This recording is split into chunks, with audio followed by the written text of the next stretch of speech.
ఇప్పుడే 1000 కోట్లతో రోడ్లు మరమ్మతులు చేశాం. ఇంకొక 3000 కోట్ల రూపాయలు ఇస్తున్నాం. పల్లె పండుగ ద్వారా దగ్గర 4000 కోట్ల రూపాయలు రోడ్ల నిర్మాణానికి ఖర్చు పెట్టే పరిస్థితికి వచ్చాం. ఇలాంటి అనేక విధాలుగా రోడ్ ఇన్ఫ్రాస్ట్రక్చర్ గాని నరేగాను సద్వినియోగం చేసి అసెట్స్ క్రియేట్ చేసే కార్యక్రమానికి ముందుకు పోతున్నాం. ఇప్పుడు జీరామ్జీ కొత్త ప్రోగ్రాం తీసుకొచ్చారు. దానికి కూడా మనం ప్రిపేర్ కావాల్సిన అవసరం ఉంది. దీనివల్ల రాష్ట్రంలో ఉండే ఇబ్బందులకు అదనంగా కొన్ని ఫైనాన్షియల్ ఇబ్బందులు వస్తాయి. ఈవెన్ దెన్ అవుట్ అధిగమించుకొని దాన్ని ఆడుకోవాల్సిన అవసరం ఉంది. 25 కొత్త పాలసీలు తీసుకొచ్చాం. పరిశ్రమలకు రాయితీలన్నీ కూడా ఎస్క్రో ఖాతాలు ఇస్తా ఉన్నాం. 175 ఎంఎస్ఎంఈ పార్కులు పెట్టాం. 1 ఫ్యామిలీ 1 ఆంటర్ప్రెన్యూర్ కాన్సెప్ట్ తీసుకొచ్చాం. సిఐ సబ్మిట్లు పెట్టాం, 2 సార్లు పెట్టాం. ఇంకొక పక్కన ఇన్వెస్ట్మెంట్ ని పెద్ద ఎత్తున అట్రాక్ట్ చేశాం. దగ్గర 20 లక్షల కోట్ల రూపాయల పెట్టుబడులు వచ్చాయి. 23 లక్షల మందికి ఉద్యోగాలు వస్తాయి. దీన్ని కరెక్ట్ గా అందరం గాని పనిచేస్తే ఒక మంచి ఇంపాక్ట్ వస్తుంది. ఇప్పటికే 14 ఎస్ఐపిబిలు పెట్టి 9 లక్షల కోట్ల రూపాయల పెట్టుబడులు క్లియర్ చేశాం. 8,50,000 మందికి ఉద్యోగాలు వస్తాయి. పంచాయతీరాజ్లో 15వ ఆర్థిక సంఘం నిధులు విడుదల చేపించాం. 95 సెంట్రలీ స్పాన్సర్ స్కీమ్స్ అన్ని రివైవ్ చేశాం. అన్ని డిఫంక్ట్ అయి ఉంటాయి. అదే మరి జేజేఎం అది కూడా అస్తవ్యస్తంగా ఉంటే ఈ మధ్య గవర్నమెంట్ ఆఫ్ ఇండియాకి రిప్రజెంట్ చేశాం. కొన్ని ఇప్పుడు చేసే పనులని పూర్తి చేస్తూనే ఇంకా డబ్బులు ఇవ్వాల్సిన అవసరం. తొందరలో క్లియరెన్స్ వస్తే ఒక 24,000 25,000 కోట్ల రూపాయలు పెట్టుబడులు పెట్టి మళ్ళా వర్క్ అంతా కూడా కంప్లీట్ చేయాల్సిన అవసరం. దానికి కూడా మన వాటా కూడా మనం ఏ విధంగా చేయాలో చేసే పరిస్థితికి వచ్చాం. ఇంకొక పక్కన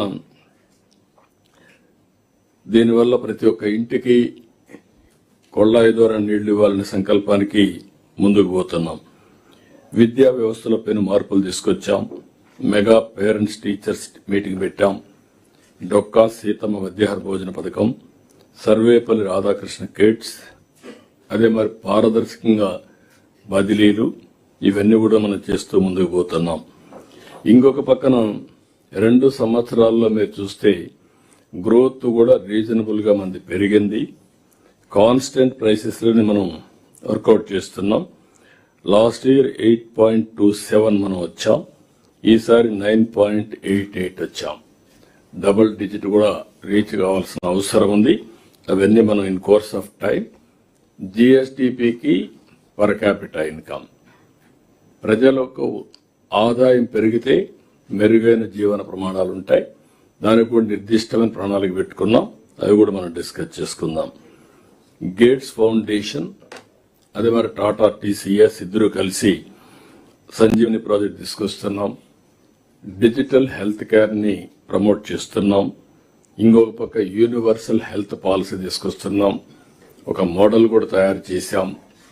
అది కానీ మొత్తం చేయగలిగితే ప్రపంచంలోని ఫస్ట్ టైం సంజీవని ప్రాజెక్ట్ ఒక గేమ్ చేంజర్ గా తయారవుతుంది హెల్త్ లో. కేంద్ర పథకాలన్నీ పునరుద్ధరణ చేస్తున్నాం. హార్టికల్చర్ కి పూర్వోదయ కింద లేకుంటే స్పెషల్ ప్రాజెక్ట్ కింద తీసుకుంటున్నాం. ఈరోజు దేశంలో హైయెస్ట్ హార్టికల్చర్ ప్రొడక్షన్ మనం ఉత్పత్తి చేయగలుగుతున్నాం. కానీ మన ఉద్దేశం ప్రపంచంలోనే హార్టికల్చర్ హబ్ గా రాయలసీమ తయారు చేయాలని 9 జిల్లాలను పెట్టుకున్నాం. ఆ 9 జిల్లాల్లో వాటర్ ఇవ్వడమే కాకుండా నెక్స్ట్ లెవెల్ డెవలప్మెంట్ మనం తీసుకొని ముందుకు పోతున్నాం. ఇది కానీ సవ్యంగా చేస్తే దగ్గర మనం ఖర్చు పెట్టేది కానీ ప్రైవేట్ ఇన్వెస్ట్మెంట్ కానీ ఒక్క హార్టికల్చర్ లో 1,00,000 కోట్ల రూపాయలు పెట్టుబడులు పెట్టాలనేది ఒక ఆలోచన. పోలవరం ఘాట్ని పెట్టాం.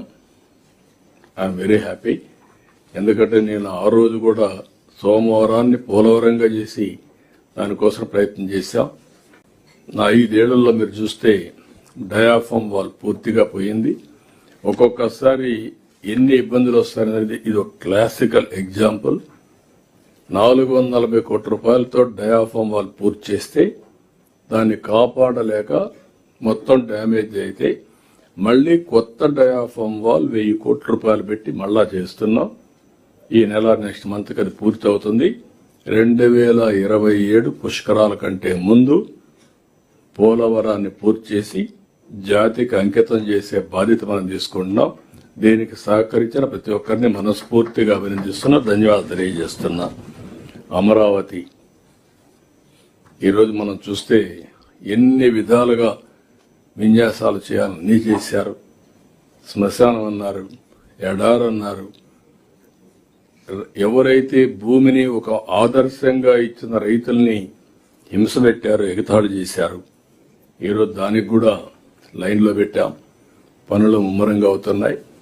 ఇప్పటికే మీకు క్లారిటీ వచ్చింది. ఇంకా 3 సంవత్సరాల్లో అమరావతి ఒక షేప్కు తీసుకొస్తాం. Most liveable city.